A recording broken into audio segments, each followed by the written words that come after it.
Welcome to the Angel of Thy Night radio show, and I am your host, Lord Rick. And today's topic of discussion will be the New Jersey Pine Barrens. And we'll talk a little bit about the ghost towns, about the woods that are out there, some of the legends, a little bit of cryptozoology. We're also going to address a few other issues. I'd like to take the time to thank my paranormal members for all the wonderful birthday wishes. When you do this for years and years, and you sit there and you expend money out of your pocket, and you throw parties for strangers, and you send out anywhere from 20 to 40 articles a day, and you're constantly answering emails with people asking you to help. It's always nice to be appreciated in return. So I did something nice for myself. I spent the last 5-6 days, and I did a different activity every day. So I pretty much had a 5-day birthday celebration. I had a surprise party, went out of town for about a day and a half out in Daytona Beach. And I tried to live it up a little bit, have a little bit of fun. Because as a paranormal investigator, when we're out there investigating, we don't always get to have fun. We go out there, we take chances. You camp out in the cold, you deal with dangerous animals, you deal with people hiding in these places, you deal with drunk drivers on the roads. And you never know, which day you'll leave the house and never come back home. So, I always try to celebrate every holiday, and I try to celebrate my own birth by doing something nice for myself and spending time with people that I care about, such as my members and my children. And so I'd like to take the time to thank Lori for the CDs, Lana for the donation and the card, and the other members who did take the time on the group to at least say happy birthday or send me a virtual card. And then, of course, all my lady friends on MySpace. Love my fans. I'm glad that there are people who can support us, who actually like our webcast, who like the site, and understand what we're doing here is a very good thing, because we're trying to network as many people as possible together, whether it's urban explorers, paranormal investigators. I like to see people making friends with people. I don't like to see animosity, fighting, arguing, anything like that. And that's where my next topic of discussion goes into, is that, as you know, the Paranormal Ghost Society team will go anywhere across the world. And normally what we do is we'll ask a member, we'll say, hey, you got some places you want us to check out? And we'll team up with other members. And basically, we'll come to you, and I take people out on adventures so that they, everybody gets an opportunity to go out with us to, experience different things. I don't deny anybody the paranormal. And, in some cases, sometimes you get some members who say, hey, I want you to come to me. I want you to show me around because my friends don't take me to places. And then what I'll do is I'll say, fine, if we got a bunch of places that we can do, I'll come out there, as long as, you go ahead and meet me halfway with the investigation. And it's not always easy, because sometimes when you do this as a founder or as a paranormal investigator, you gotta keep track of your guys, you gotta keep track of your team. And from my experience, sometimes people don't meet you halfway. They say, come on out here, I got places to show you, and then you arrive and they don't got no places, they're disorganized, they don't got equipment. They just like the thought of getting on a website, because in their heads they think they're going to be famous. They think that, they could show off to their friends. And sometimes that's what it's about for some people. And honestly, exploring in the paranormal, it's not about showing off. It's not about strutting your stuff. It's about going out, getting together with a couple friends responsibly, and completing your goals together. And of course, joint investigations like these is like, hey, you show me some places, I'll show you some places. And then, of course, if you run your own group, I promote you, you promote me. If we get a television show, you're on board, because I'm going to hire you along with the TV producer. And there's a lot of benefits to these type of things. in being on a paranormal team like ours, we get a lot of hits on our site. We get a lot of publicity. We talk to a lot of well-known individuals. You know, we talk to bands who support us. We talk to famous paranormal investigators, cryptozoologists, UFOologists. My point being is that, you know, as an investigator, you do have a reputation you have to uphold. And, you know, we get a lot of members who never go to the site, never donate. They don't pay attention to nothing. They don't have any code of conduct, any respect for what we do. You know, they just are like, hey, Lord Rick, take us out. You know, my friends, they're too afraid to go out in the Pine Barrens. My friends are too afraid to investigate. Take me out. You know, and the thing is that when you get together with a group of guys, it's not the founder's responsibility to pay for the rental truck and pay for your equipment and your food and your gas. It's a joint effort. Everybody throws in money. Everybody pitches in. And, you know, as a paranormal investigator, you carry a lot of responsibility. And sometimes with people, they get very cocky and they want to play leader because they think they know it all. And honestly, to get where I was today, it had taken a lot of experience. It had taken me to see my friend get killed, to smarten up, to say, hey, we got to be a little more cautious here. Everything we do is a life learning experience. And some people have no respect for our protocols. They don't have respect with me leading an expedition. And you know, when I plan on an expedition, they're not easy. Out-of-state expeditions for us is bam, bam, bam, one place after another, sometimes for 5 days straight of hiking and driving and stopping at places and climbing and cliffs, and it just doesn't end.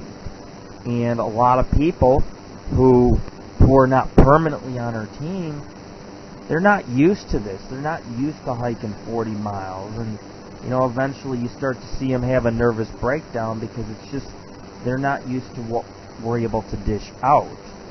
And, you know, our adventure team is not just a bunch of guys with, you know, glasses going in a haunted house saying, hey, yeah, this place is haunted. It doesn't work like that.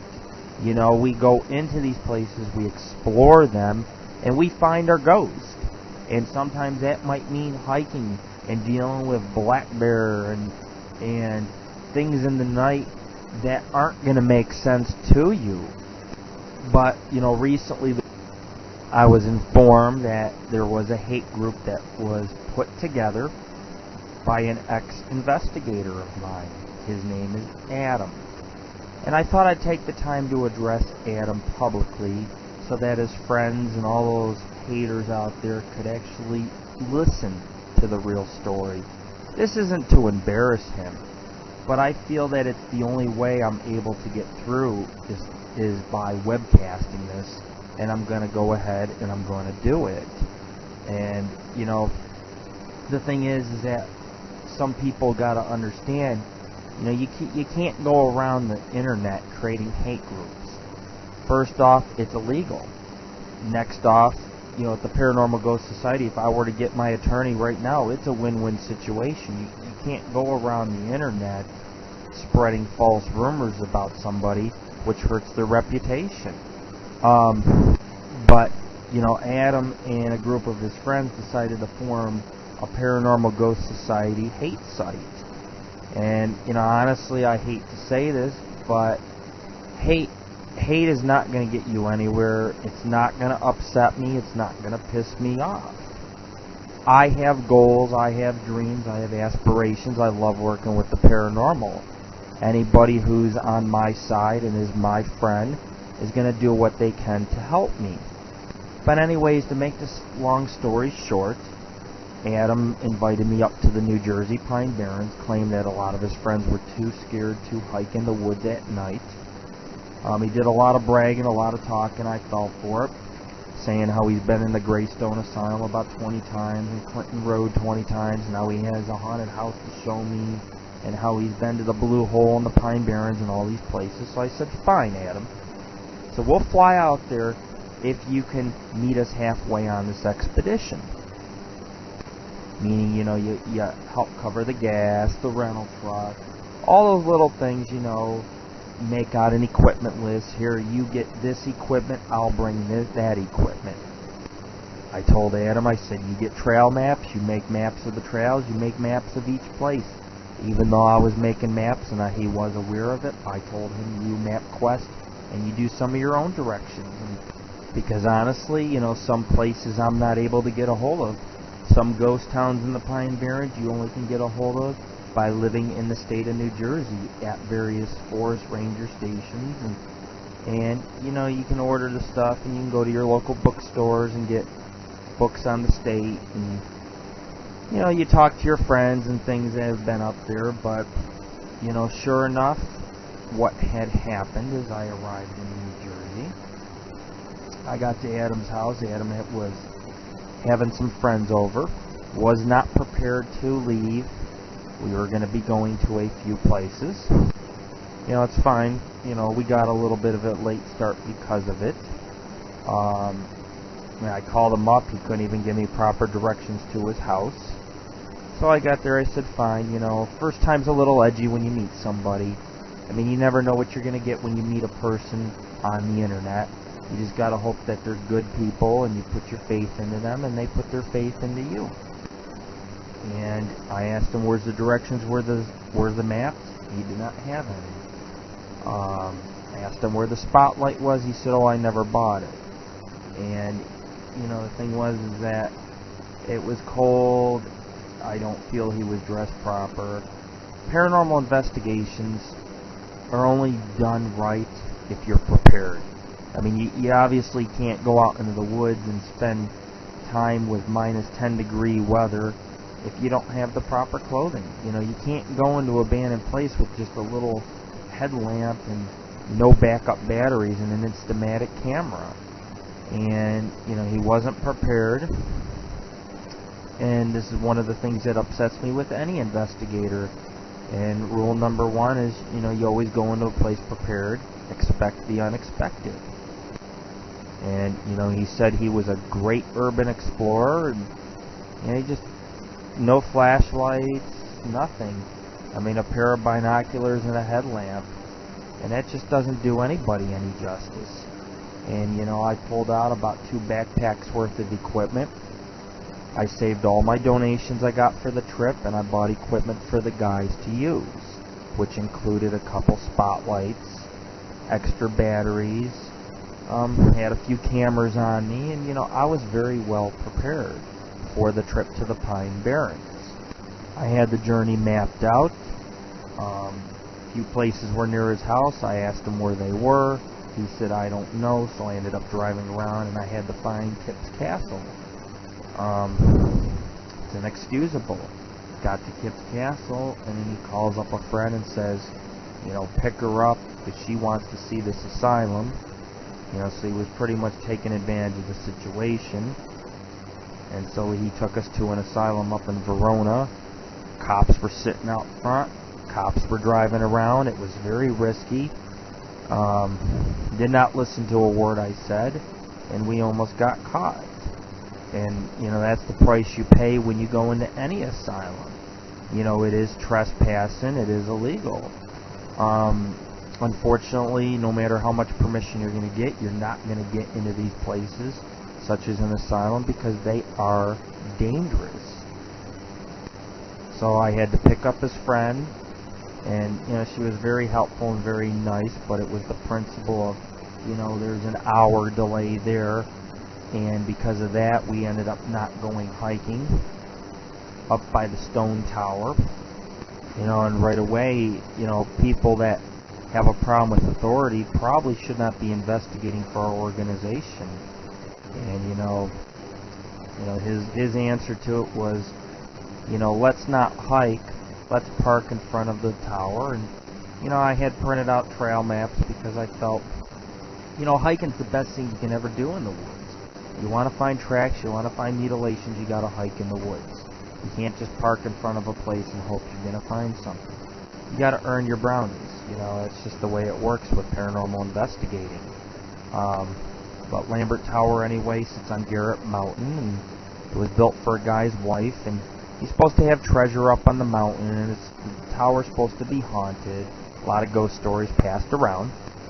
But, you know, the thing is about the Paranormal Ghost Society is that, you know, if there's special privileges for members, and, you know, we can't just fly out to another state and then all of a sudden you're like, all my friends want to come along. You know, it's like, I don't know these people. We don't know if anybody's going to stab us in the back. We don't know you, you know. And that, in the first place, we felt was the biggest mistake, or at least I felt that way. I have no problem sharing what we do with others. But, you know, if it's in the plan book, this is the way we're hiking, this is the way we're hiking.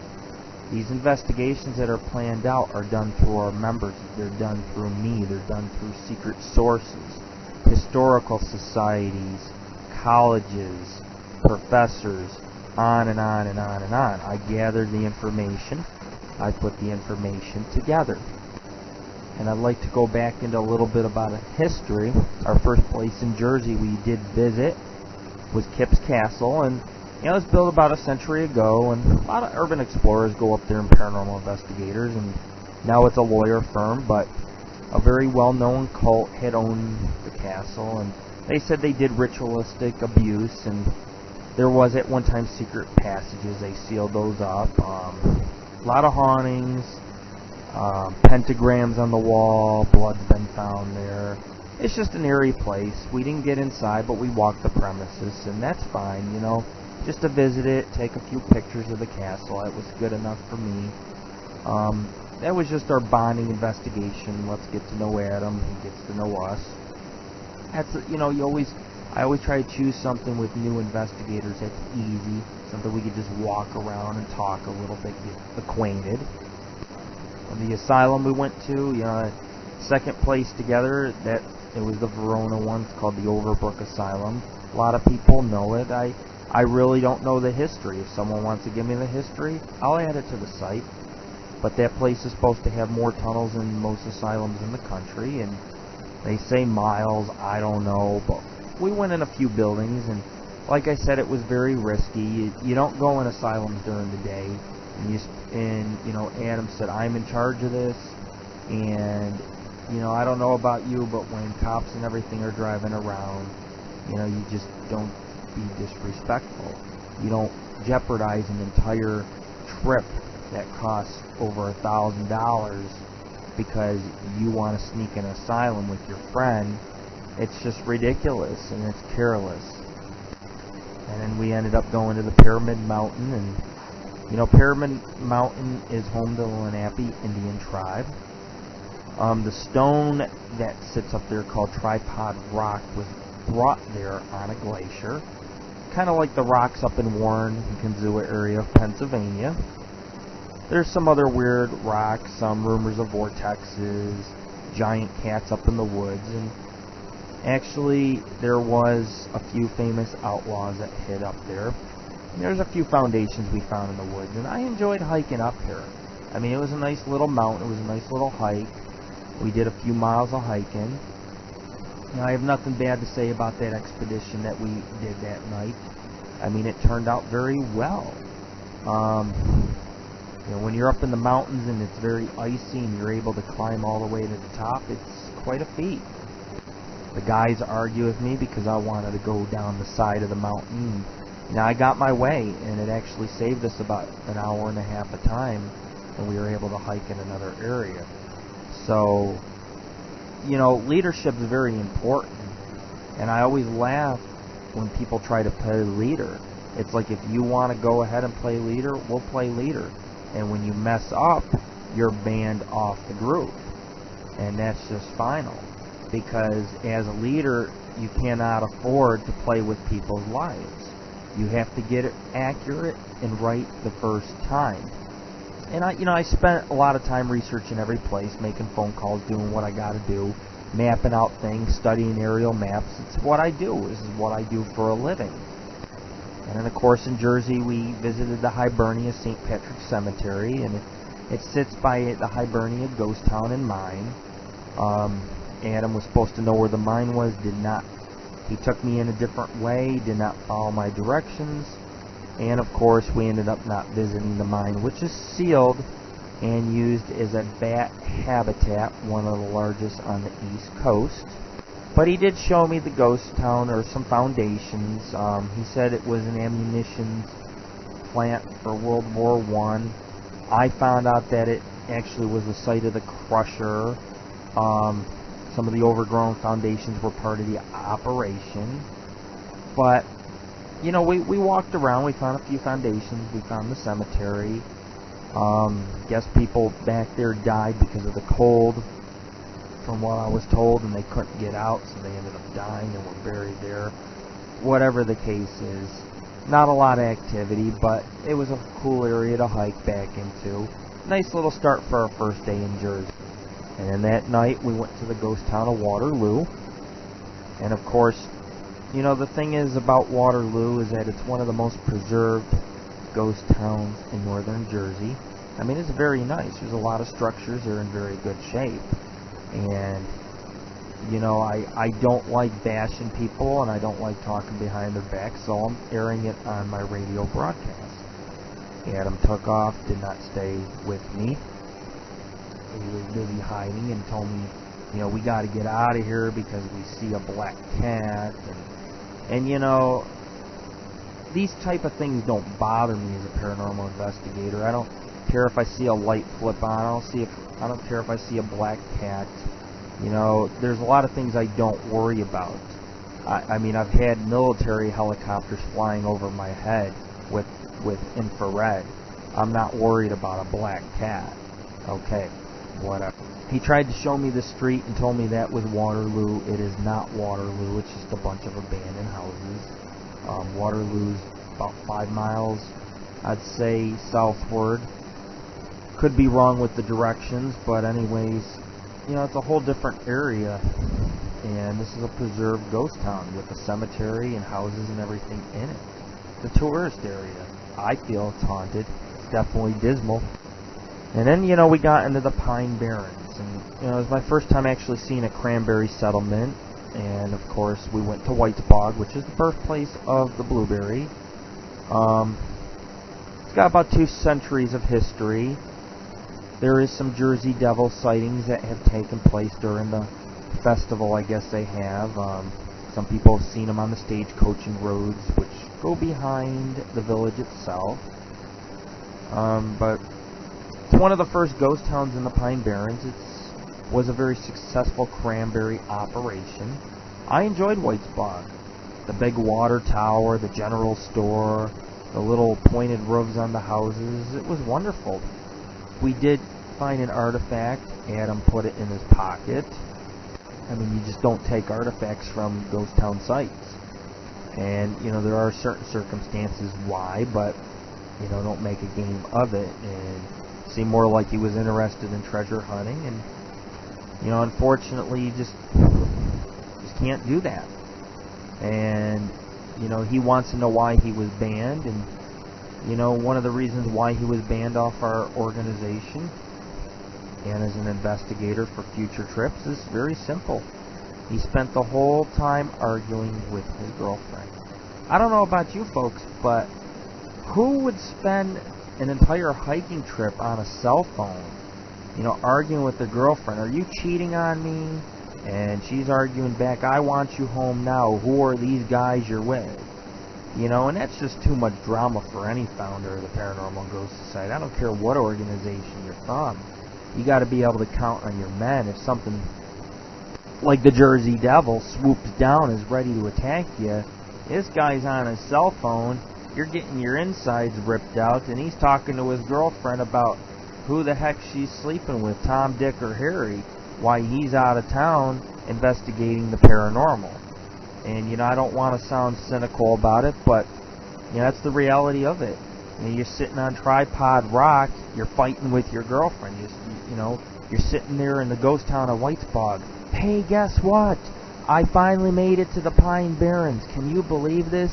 Oh, yeah, I'm going to hike 40 miles this week. Calling every single friend in his address book. These investigations are not meant to boast.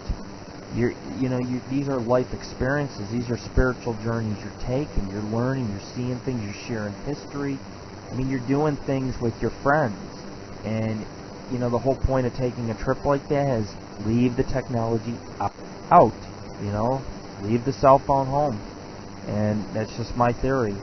And we ended up going into the ghost town of Atzian. And, of course, they've had Jersey Devil sightings around the lake and heard screams at night. But there's some old remnants of the railroad tracks. The house that has these evil-looking cats. A cotton mill foundation. There is a mansion when you first enter the ghost town. But it's a nice little ghost town, and, we journeyed a few miles back, and I was off-roading about 50, 60 miles an hour. It was a lot of fun. I just wanted to get a feel for the truck. Roads didn't seem too bad. There was a little bit of sugar sand in various areas, parts where the trees were close together, but it wasn't too bad. And, of course, the ranger station with all the trail maps and ghost towns, that was closed. I don't know why, but it was attached to the mansion or whatever, and we just couldn't get in to get ourselves some brochures. But, we spent a little bit of time in the ghost town walking around. There's a little cemetery hidden off in the back, and a chimney foundation. It was pretty interesting. It's one of the more older ghost towns, a lot of different history. They had an iron forge there. Most of the ghost towns in the Pine Barrens ran an iron forge. And all them iron forges ended up shutting down because in the mid-1800s, up in Philadelphia, iron was cheaper and it was better material. And they just did not have use for it. Other industries like cranberries and blueberries, I mean, they remained for a couple hundred years, and it's still a prominent business in the state of New Jersey. And we visited Quaker Bridge during the day. We walked around. We spent a pretty good amount of time just driving around, getting a feel for the Pine Barrens. You got 1 million acres of pine trees. It's sugar sand. It's not very hilly. The highest point in the Pine Barrens is 205 feet. As you know, it's home to the Jersey Devil. I didn't really get into the Jersey Devil, but if you're familiar with cryptozoology, it's a creature that's, it was born. It was supposed to be the 13th child, and it turned into a devil child or demon and flew away. Others say it was a child born with birth defects, and it killed all of the brothers and sisters. There's a lot of little different stories, and I don't want to get into the whole history because that's what our website's for. Our website talks about the history, the different stories involved with it. But that's what I came out to do in Jersey, is to track this thing, to find out what is it. What is hiding in the Pine Barrens? Many years ago, there was an Indian tribe, and I guess this thing was harassing the crops, and the chief sent out a bunch of warriors, and during that same year, they could not find the Jersey Devil, but one by one, each warrior ended up being killed by the Jersey Devil. A lot of little legends, a lot of little lore. They say a lot of the ghost towns shut down because of the Jersey Devil scare. That's not true, because the iron forges were not successful anymore. Either were the glasswork type of factories. All them industries shut down, and then the towns ended up becoming abandoned. But, with 300 years of Jersey Devil history, there's got to be something in there. Speaking of the Jersey Devil, there was a carcass found up near Hampton's Furnace. They could not test it because it was badly burnt, but it was an unknown skeleton. And the reason why it was burnt is they had a forest fire up there. And everybody said so many times, hey, Jersey Devil's dead, no more terrorism. And that's not the case. I focused a lot on Hampton's Furnace. Adam and the other investigator, they were on my case the entire trip because we could not get to Hampton's. We used GPS, we took multiple roads. Some of the roads had potholes filled with 3 feet deep water, and they're very deceptive because when you're driving over these things, what happens is you drive across the ice cracks, and then your truck goes BAM! right in the pothole, and sometimes you're stuck.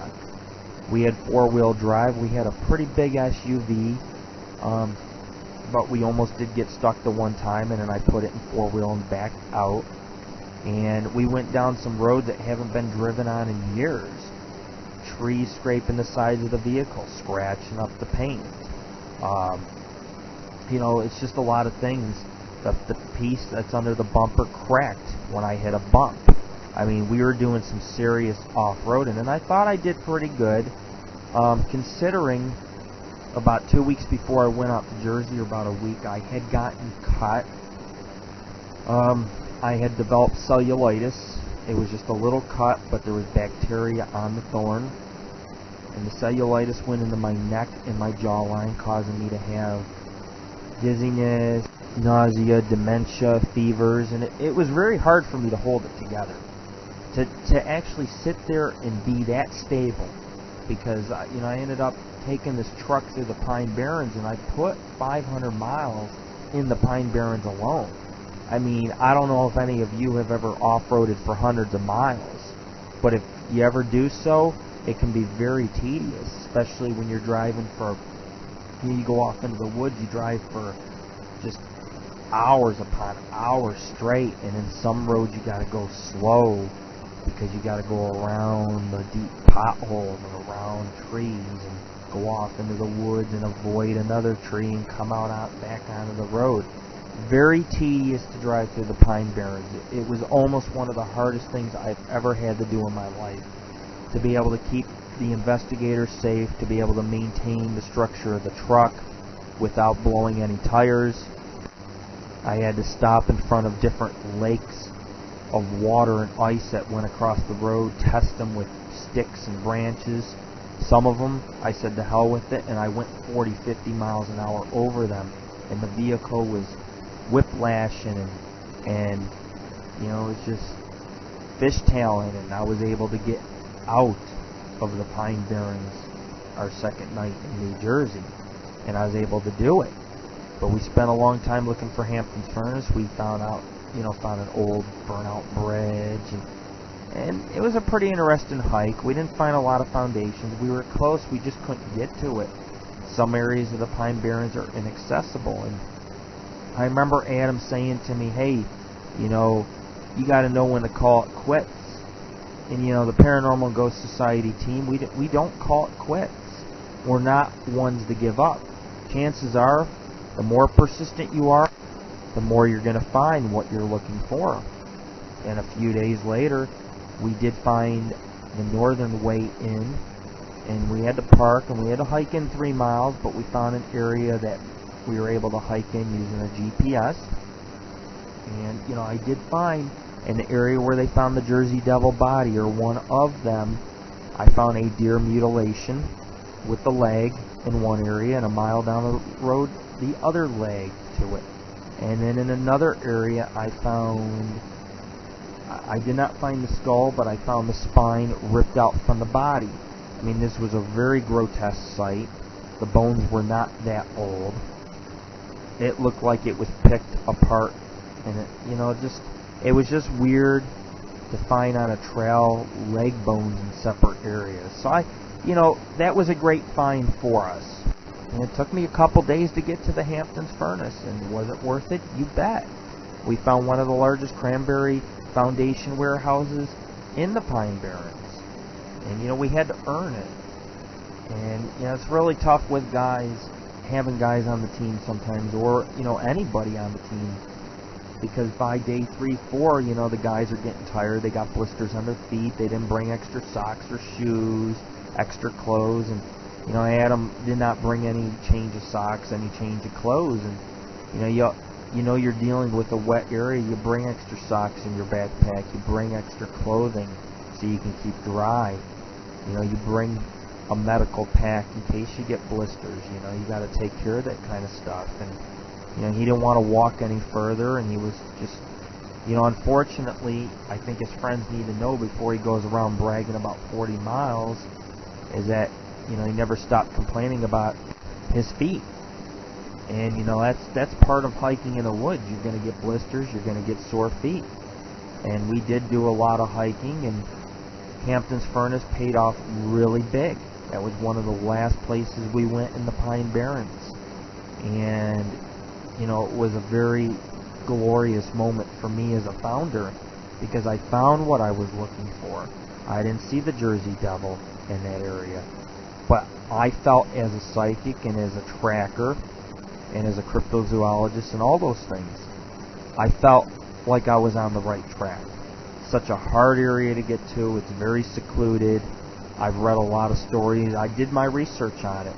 The guys didn't do the research, so they weren't aware that, you know, the Jersey Devil has been sighted a lot back there, especially on Carranza Road. And Carranza has the Carranza Memorial. It's where a plane crashed. The pilot went to the Pine Barrens, and, you know, it was just a disaster. He ended up dying, and they put a memorial out there. And he was trying to complete his own record for Mexico. It never happened. But a lot of people say they see the Jersey Devil crossing the road. And, you know, there's a set of abandoned railroad tracks that go through the pines, and, you know, they go up on a hill and down into a ravine, and, you know, out by Hampton's Furnace and such. So we went down a lot of different roads with no names, and there was sugar sand in some areas, and we had to turn back, and it was a really rough trip out to the Pine Barrens. But there wasn't anybody up there. It was secluded. We actually did tow one guy who was stuck, and he gave us directions to one ghost town, but the sad thing is that a lot of the ghost towns are named after regular towns, so his directions were actually very off. And then, of course, we visited the Harrisville paper mill ruins. That was another famous site. And find all the foundations. Some things are just so overgrown in the Pine Barrens. I mean, they're always finding new things, and there's a lot of things that you'll see a big set of ruins, but what you don't realize is that a few hundred feet away in the woods might be another set of ruins you don't even see. So, you know, that was pretty interesting as well. Of course, our first night we were out by Atlantic City. And, you know, I guess, you know, the guys, they just had no more will. They didn't want to hike. They didn't want to go nowhere. You know, they were cold. They wanted to get a hotel room. And, you know, sometimes you just got to go out there and you just got to do it. You know, you can't be sleeping in your truck, and you can't, you know, you got to go out there and you got to sleep on the ground. You got to look for this type of thing, and you got to take it being prepared. But he didn't do his part, and we could not find the last two places of the night. And one was Union Clay Works.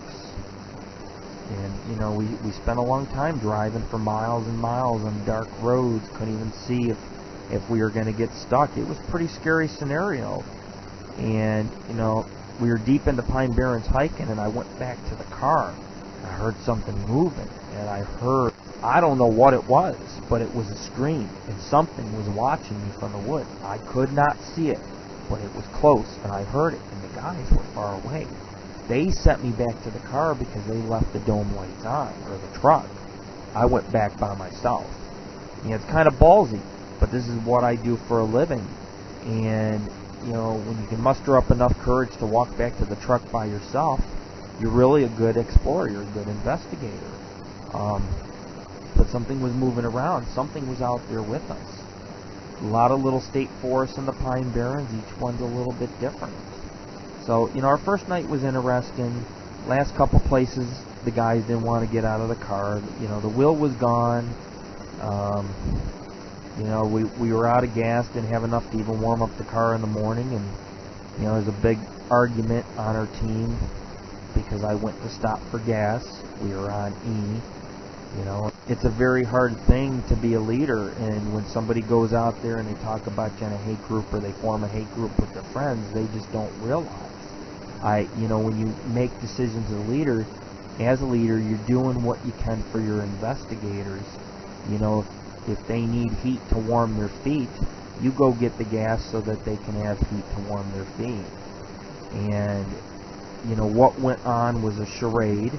And I'm very disappointed in Adam. I'm very disappointed in the fact that his friends got to go on the internet and try to libel the organization when all we've done is good things for other people, taking them out on these expeditions. And, you know, we paid for the truck rental. We paid for most of the gas.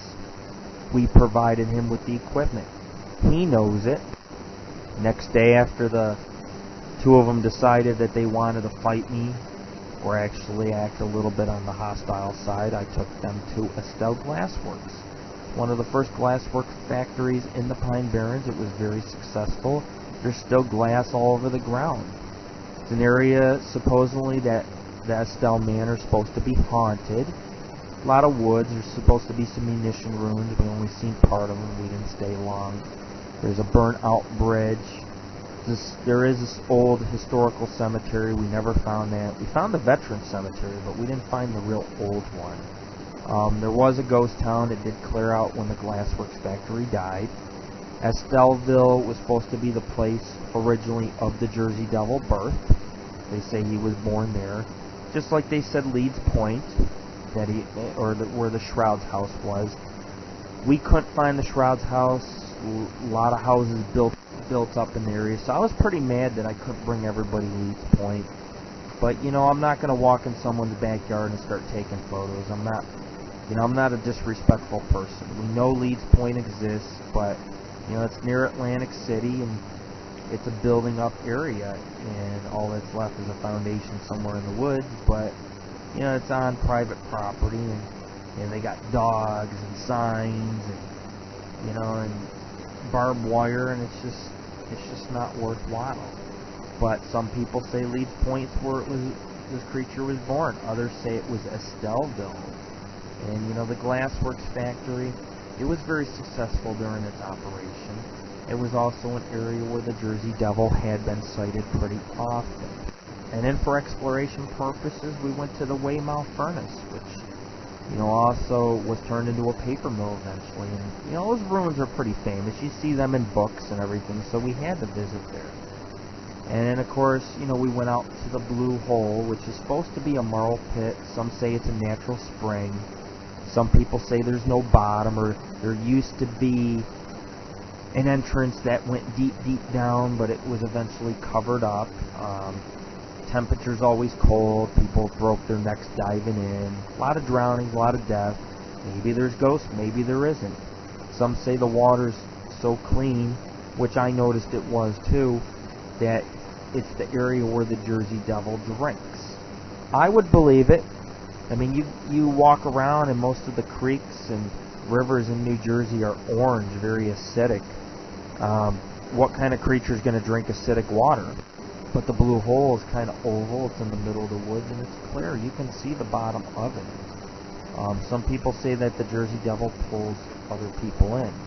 We did hitch a ride with a local. He was very nice. We actually were backpacking and talked to a different local, and he's never found it. He lives right by the Blue Hole. But the other guy actually took us in his pickup, dropped us off at the vehicle, and we followed him off-roading to it. Then we hiked about a quarter of a mile in. It's just like the pictures show, exactly like it. And just a few feet away is the acidic creek, yet the Blue Hole remains a constant temperature, constant clear, greenish kind of color. So, this is more than likely, there is a couple blue holes. We did find another one near Hampton's Furnace. Adam could not find the bottom when he stuck a branch on in there, which is about 8 feet. So who knows? It's it's a lot of legends, a lot of myth, a lot of hearsay. But that area was really interesting to hike in. There was wood bridges, and we found some broken branches, like something came through. It could be a black bear. So we're not going to speculate too much that it's the Jersey Devil, but it's an area that is well renowned for its partying and strange sightings of different things. A lot of off-roading goes on in that set of woods. Pretty big open areas, some low-lying areas, and some swamps. So a little bit different part of the Pine Barrens. And then, of course, one of the most famous cemeteries we visited, which was Pleasant Mills Cemetery. And the church is a couple hundred years old, so it's one of the oldest churches I've ever visited. A lot of old graves, a lot of prominent permanent guests from the various ghost towns in the Pine Barrens area. At one time, Benedict Arnold had his headquarters here, and there was a town called Pleasant Mills, which really doesn't exist today, and neither does the paper mill. Paper mill's a little further away, and it's fallen apart. But all of it exists still. And of course, we did one of the best ghost towns I've ever visited, called Battle Village. It's a 2-part exploration and investigation. Did some daytime shots, walked around. This place is huge. This place has over 40 structures. It has trails all behind it in the woods, a lake, a dam. It's just such a big place, and you know, it's one of the most famous places for Jersey Devil sightings. And I remember we were up in the woods trying to track this thing. There's the Batona Trail, and we were sitting there, and something ran right in front of me. Could not see it. I could hear it. We split up. My other investigator tracked it. Did not see it. We can't say it's a deer, but it was walking, and it was more bipedal, and it was heavy, and I do believe that we had the attention of something in the woods. I don't care what anybody says. If I got a hunch, I go on it, based on what I hear, what I smell, what I see, feel as a psychic, or at least as a person who's been doing this for a long time. You know, I heard something rustling around and moving quietly like it was watching us, and I ran up the hill. And you know, when you shine a 10 million candlelight power spotlight and nothing's there, or something leaps, you know, if you don't see it, you're dealing with something weird. You know, deers, you shine a light, they freeze, they look at you, the headlights, they think, hey, why are you shining this light on me? That wasn't the case there. We seen no eyes, we seen nothing, and it was moving all around us. Just like we set up camp, it was -5 below. I had a 0 Fahrenheit bag. I didn't sleep in no tent. Adam and the other investigator slept in the tent. I slept out in the open. I figure, what the hell, if it's going to get me, it's going to get me. But at least I'll have my camera next to me, and whatever I need to do to capture a picture and, you know, be a leader and watch over my team. But it was interesting. I mean, we camped out, had a few snacks, got dressed, went for a hike, came back, camped some more. We found a secret spot. I can never reveal it, but it's a very private spot, and it's in a very good hot spot for the Jersey Devil. Very secluded. I did hear, when I went to get firewood, some screams. I don't know what they were, but they're nothing like I've ever heard, and they were close. So something was out there with us. You know, we could have done a better job with the Pine Barrens at that point, camp in the open like we did. I mean, it takes a lot of courage, you know, to do that. But it was a very interesting little trip while we were in the Pine Barrens. And of course, our last day in the Pine Barrens, we went to Friendship, which is a big open area, just with foundations and cellar holes. You know, and that's amazing in itself. It's so dismal. Visited Hampton Furnace, and you know, we saved the best for last. We went to this place called Apple Pie Hill. It's one of the tallest places in the Pine Barrens, and you know, from far away, you can almost see Philadelphia and New York City, and on a good day at least. And of course, that's supposed to be the place of a sanitarium. A lot of debate with that, which you can read on the historical page or the write-up that I did on that. And you know, I'm a very easygoing type of leader, and you know, I'm the type of guy who, I have nothing against marijuana. I have nothing against smoking herb and reefer. And Adam decided to smoke some marijuana at the top of one of the fire towers while I was out in the woods investigating. I don't have a problem with it. You know, the Indians spent years smoking it. It does have its medicinal values. But priorities come first.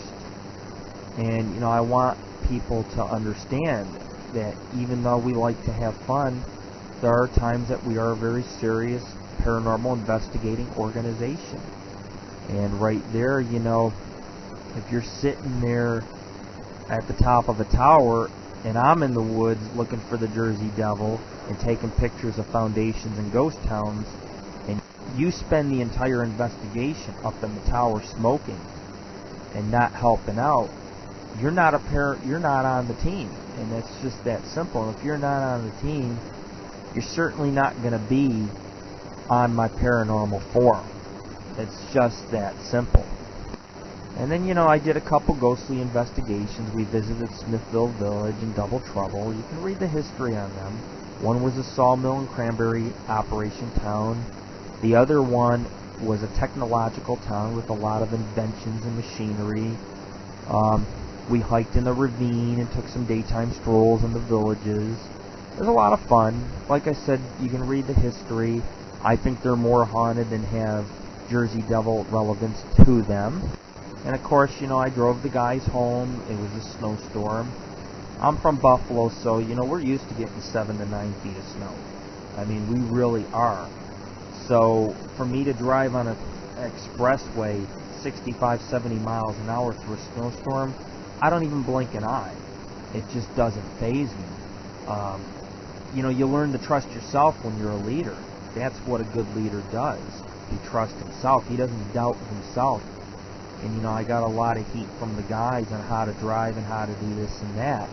But, us Buffalonians, if you can drive through snow, you can drive through anything. And I love off-roading. I love driving through snow. I'll drive through hurricanes. I'll drive through storms. It's a lot of experience over the years doing this. And, at this point, I'm sitting there. My cellulitis is acting up. I have a fever. I've already put on about 800, 900 miles on this rental truck. But, the way I am is my first day I might be a little slow hiking. But then the rest of the week, once I'm in that mode to investigate, I can go on for 2-3 weeks straight. Camping, walking in places, hiking around. And I was very mindset on my guys' safety, and I brought them home. And any paranormal investigator should always thank their leader and say, hey, thank you for bringing me home. Thank you for getting me through the snowstorm. And, people that aren't grateful don't deserve to be on the Paranormal Ghost Society team. And of course, we got back to Adam's place. We had a little bit of pizza. We were celebrating. I mean, it's what a team does. And then I gathered up the gear, and our investigators behind my back had planned a little thing that they were going to do their own investigations. And they sat there, and he told me, my girlfriend don't want me going to the asylum. It's getting late. I have to work the next day. I don't want to get caught, etc., etc., etc. I said, fine, I will go do it. As a leader, I never back out. If I promise my members, hey, we're going to do this big historical asylum, I'm going to do it. And, you never know if I am friends with the security guard on the list. You just don't know. You don't know if I got blueprints printed or what I got up my sleeve. After all, that's what being Lord Rick is about, is that, I'm organized and I run this organization. And he said, this trip to me is nothing but a vacation. And he's never looked at the website. He's never looked at the protocols. And he just didn't care. And, you want to support me. You wait outside the asylum while we go in and take photos. You talk on two-way radio, whatever the case is, but you do what you can for the group. You don't sit there and say, I'm not going all of a sudden. 5 minutes to spare, we're heading out the door. I'm not going to the asylum. I'm done for the night. But if you take me to the places that I want to go, then, whatever. And that's just the whole scenario there. He tried to play leader and say, we're going to these places. And, for me, asylums are, I love asylums. And, I want to continue to do asylums because they're all getting torn down. Urban explorers, paranormal investigators, you can ask any of them what's some of your favorite places. They're going to tell you it's asylums. And, Adam told me he's been in there 20 times. He has blueprints of the tunnels, blah, blah, blah. A lot of talk. And he was supposed to show me and did not show me. And it was already in the plans. And so I said, fine. You want to be leader, we'll go where you want to go. Because, sometimes, like I said, once you want to play leader, you better do it right. And if you mess up, you're not on the team. You're not going to even be part of the Paranormal and Ghost Society organization. And I think that's just a fair way of saying, hey, we got rules here. And if you can't follow the rules, you can't be here. And I want others to know who join our team in the future. There's got to be some level of organization. But anyways, he took me out to this place called Jumper's Bridge, and some munitions factory ruins where they supposedly blew up. And he showed me some vortex and open field. It was blizzarding out. Two of my cameras just about broke down. Actually, they did break down, so I was furious because I could have been inside roaming catacombs and tunnels where it was dry. Instead, he's taking me to a place where the homeless sleep. And that to me just isn't exciting. We don't come out to New Jersey so we can watch the homeless sleep in these little tunnels and foundations and such. So I was pretty disappointed with his leadership on the trip. But obviously he wanted to go bad enough. It wasn't that he wanted to show us. He wanted to go because nobody would take him. And that's all it comes down to. And then he canceled on another place, which is called Split Rock Road. And, you can park up there and you can hike on the trail. It's legal. You need a permit, but I'm from Florida, and, I know that by law, at least, if you don't got a permit, it's a small parking ticket. It's something I'm willing to pay. I'm the founder. I'll pay it. Truck's registered in my name. I get a parking ticket, I get a parking ticket.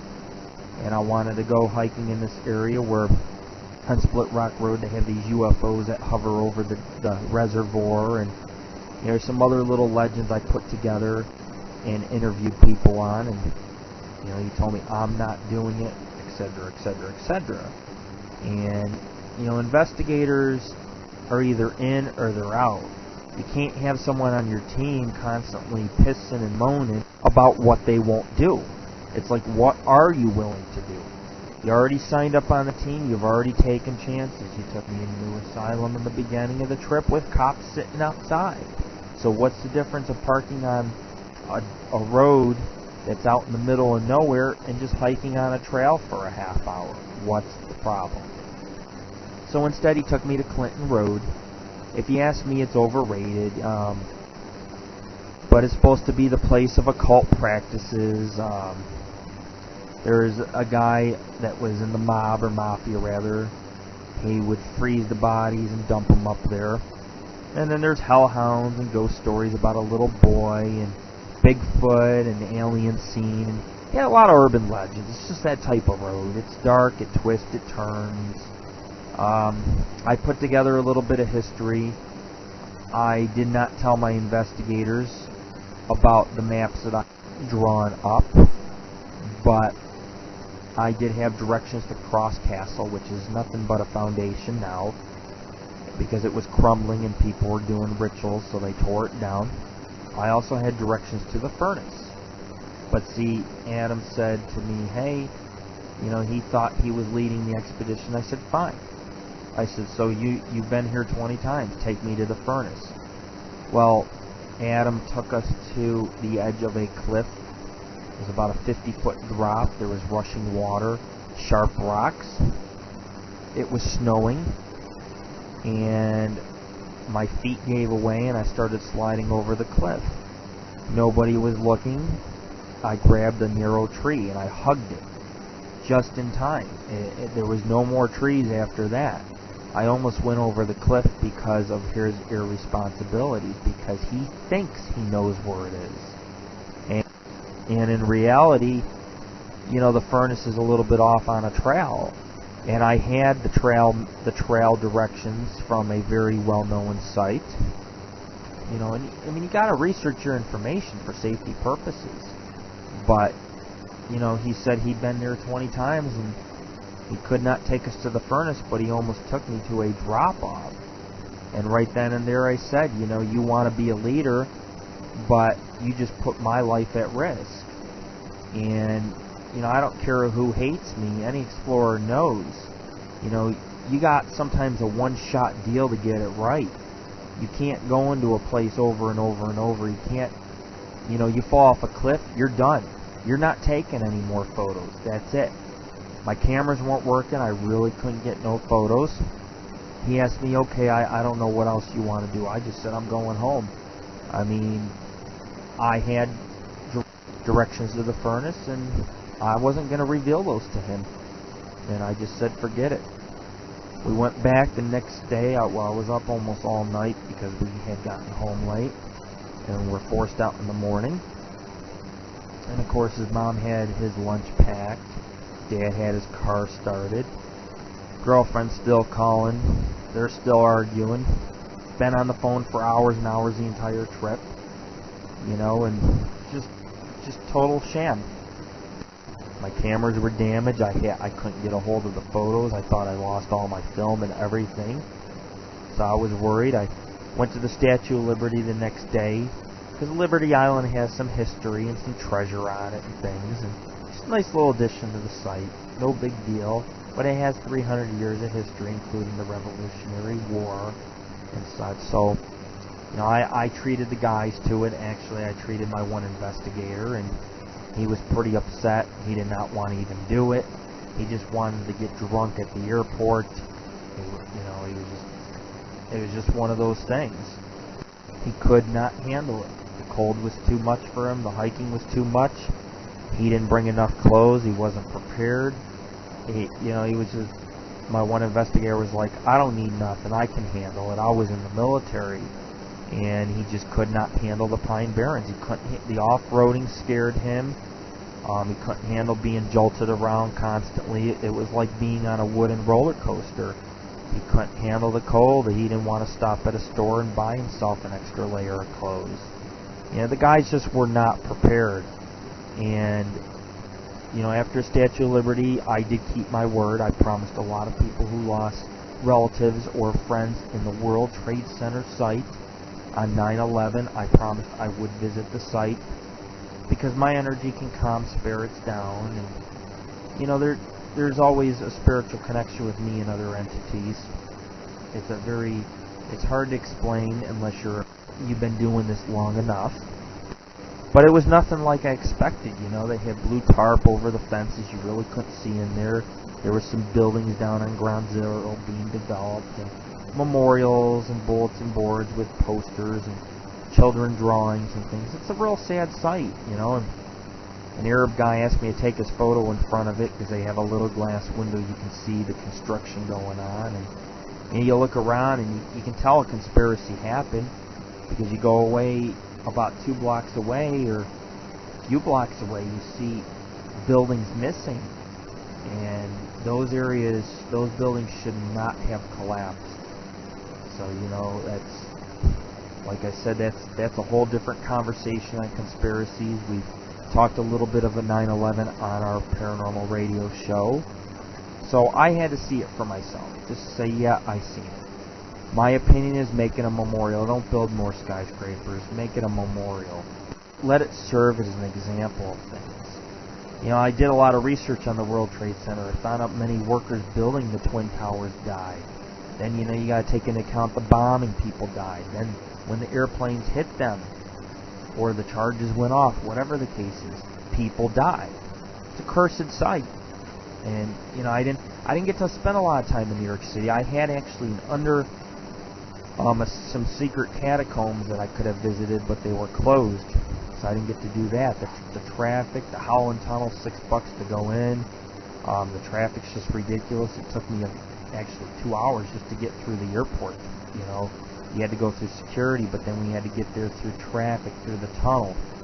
So, and then we ended up, what was funny is our plane was delayed. So I could have seen more sights in New York City.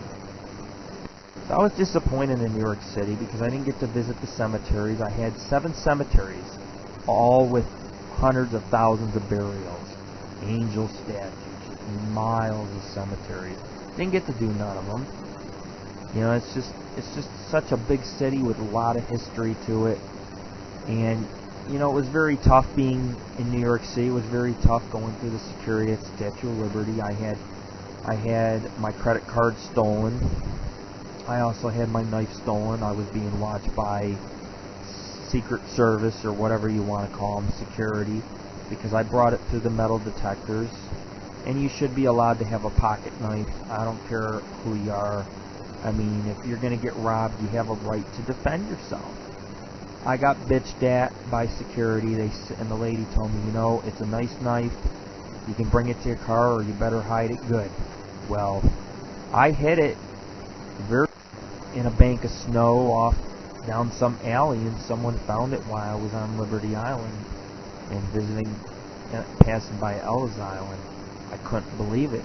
So they do got secret cameras and people that look like regular tourists that watch people there. You know, it's just prison itself. It's just another way to you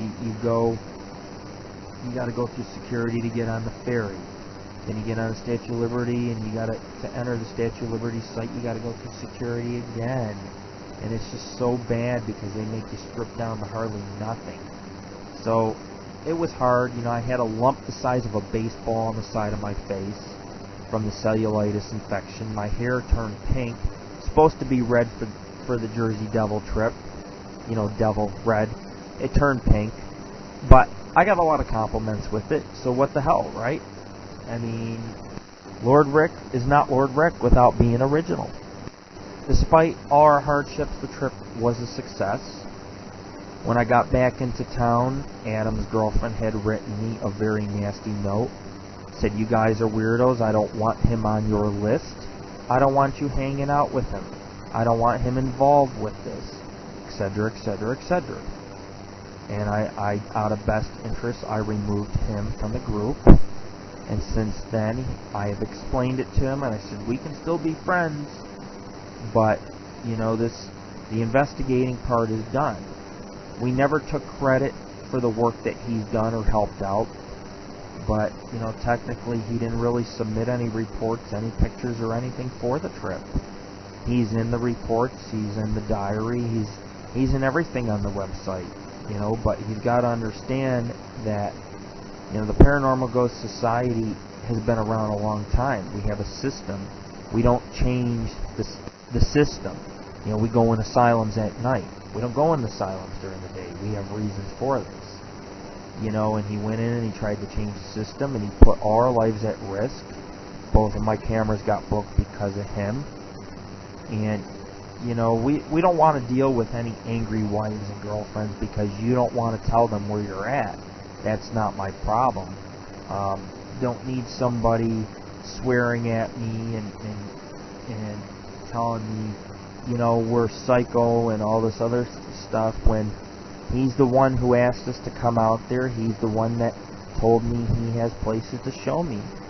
And all the places that we went to, about 24 out of the 25, I showed him. And that's what a founder and a leader should do. But if you want to take leadership, you show interest. You don't sit there and take somebody to the edge of a cliff because you lied and then actually you've never been to the furnace at Clinton Road. And, you know, it's not my fault that he has probation for cocaine possession. You know, this is obviously information that I don't have to say, but I think his friends that harassed me need to know the reason why we didn't go to Greystone is because he did not tell me he was on probation for drugs. And, you know, he ruined it for me and the other guy. And we spent money on airline tickets, the rental truck, food, gasoline, equipment to go out there. And then you get out there and he's like, we're not sticking to the plan. We're doing things my way. You know, it's my way or the highway, and it don't work like that. You know, you want credit for the work, you're going to do it my way. As I put the expedition together. Trip was bumpy. You know, I got home. I had to go to the emergency room 2 days later, get on antibiotics. I have a permanent scar on my face.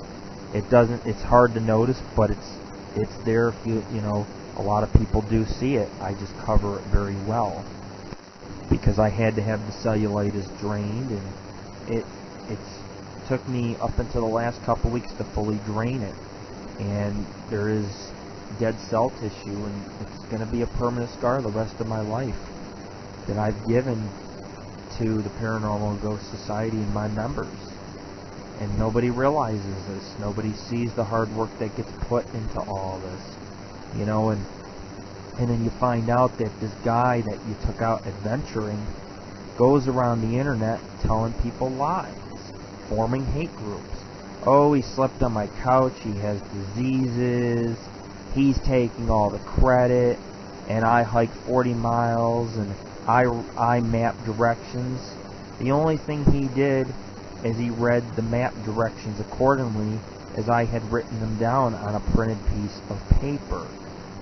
You know, and it's just really a shame when somebody goes libeling you to make themselves look better. And the hate's got to stop. And I think his friends and anybody who's put that hate group together needs to realize that he was irresponsible, he broke protocol, he lied, and, you know, he cost me money, he cost me my cameras, and he cost me a lot of time. And as the founder of my forum and my organization, he should be banned. And any smart founder or leader would do the same exact thing. Now, did we ever find the Jersey Devil? No. Do I think we got close? Yes. You know, there was a lot of hard work put into it.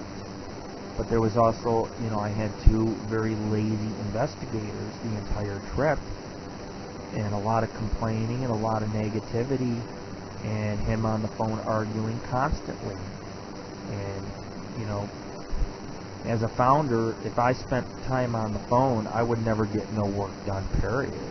But, you know, the Jersey Devil has been cited by George Washington's men. There's been sightings, there's been pictures, there's been people have seen this thing, good people seen it run around the lake. Honestly, my theory is, I think there's more than one. I think it comes from the prehistoric era. I think it's a type of bird species, probably a very intelligent one, kind of like a velociraptor. They're very intelligent. They hunt. Jersey Devil has mutilated a lot of animals. It's killed people. There's been bodies found. They have no explanation of how these people died. But it's a legend told for 300 years, and the Native Americans told it too. There has to be some truth to it. You're dealing with 1 million acres of pine barrens. Is it out there? Who knows? We went, we looked for it, we did our best. I think there's more than one. I think when people cited it, I think they came up with a lot of legends. Maybe how it looks, and anything that looks different is an abomination. People associate it with the devil, especially, you know, Christianity religion. You know, if it looks evil, chances are it's the devil. But I don't think this is the devil at all. I think this is a creature that bleeds, breeds, screams, eats, and does what it needs to do to survive. I think it's territorial. I think where it nests, I'm not going to say where, but I have some hunches, and I'm sure if I lived out in Jersey and I spent enough time in the Pine Barrens, I could bring you all kinds of other ghost towns. I could bring you all kinds of stories and tracks and mutilations and things. I know I could, beyond a shadow of a doubt. Besides the Pine Barrens having the Jersey Devil cryptid, it's also known for its Bigfoot sightings. So it's a mysterious area. I wouldn't pass it up for the world. I enjoyed the expedition. But I did the expedition very ill. And I did it with two guys that were very hostile towards me. And, you know, the one has a tumor which causes him to throw very bad temperamental fits. And I guess paranormal investigating wasn't for him. But as a radio show host and a paranormal founder, Adam going around the internet saying you're going to murder me and talking about me and spreading libel and lies, you ought to be ashamed of yourself. I took you out, I gave you an adventure, I kept my word, I paid for you, and, you know, it's just very ridiculous that you're acting childish. If you join someone's paranormal organization and their team, it's not a vacation. You don't treat it like a vacation, you take it seriously. and you abide by the rules. Just like if you were running an expedition, I would follow your maps and abide by your rules. That doesn't make me any less cool of a guy. Doesn't make me a bad founder. So quit going around the net whining, pissing, and moaning. And stop telling other people, stop spreading lies. You know, hate groups and hate, it's not going to do you no good. You messed up, you owe the organization an apology. If you don't want to give it, that's fine. Don't give it. I addressed the issue with you, and I said you can keep your free subscription on the site. And then when I started getting murder threats from you from another site, I thought to myself, hey, why are you threatening us? You know, you're the one that was dishonest with the Paranormal Ghost Society. You were dishonest with me. And you're also dishonest with your friends and the history that you've given me on these places. You did not do your research. You did not do your part. It takes more than a paranormal investigator to take a few Instamatic photos or to hike in the woods. It takes a lot more. It takes tenacity and patience. Not whining, well, you know, it's 9 o'clock at night, you're yawning, I'm sleepy, let's just sleep in the car, I don't want to do no more for the night. It's not how it works. You know, these expeditions we put together, they're one-shot deals. And the moment you let down is the moment the Jersey Devil is watching you or just passes by and you miss it. And that's the way cryptozoology investigations work. You're always tracking 24 hours a day. You're not hiding in a tent. You're not hiding on top of a tower. You're out there. You're looking for the creature. You're tracking it. You're taking pictures because you're hoping that you can get something as evidence to collect for the rest of the world. And as the group owner and the owner of this site, you know, I'm speaking out. And I haven't spoken out about this very much. But I'm speaking out now because I want the world to know the truth. And, you know, the hatred should stop. You know, I feel as a paranormal investigator, I deserve a lot of respect. And it takes a lot of work to fly out to meet somebody you don't know, pay for a rental truck, take them out in the woods because they said, hey, I've been here, I'll show you places, and you find out that they really haven't. You know, and that to me deserves a lot of respect. And all the evidence is on our site. You can get a subscription. You can read the history we've put on these places. The reports. The pictures. You're not going to be disappointed. It's worth paying a subscription just to read about it. And I think people respect me more once they do. So, you know, keep this in mind. My address is not just to my members, but it's also to Adam. And I'm not going to sit here, I'm not going to argue with somebody who I've journeyed with. End of story. You broke the rules, you lied, you put my life at risk, and you did not take our organization seriously or anything. Therefore, you don't deserve to be on our forum. When you go around and you say you're going to murder me and such, why? Because you didn't get your way? My son acts this way. My son has ADD and ADHD, and he's got a bad temper on him, and he sits there and he tells me off when he doesn't get his way, and it's childish. You know, and there's no level of discipline with some people. They want to do things like it's Burger King, have it your way, but it's not the way it works. We have a system. We stick to it. We use it. And that's what makes a success. Anyway, see you on the flip side. This is your founder, Lord Rick, for AngelOfThyNight Radio. Stay tuned for our next show. Not sure when it will be, but stay tuned. And again, the truth is out there. For Memorial Day weekend. And I will be in touch soon.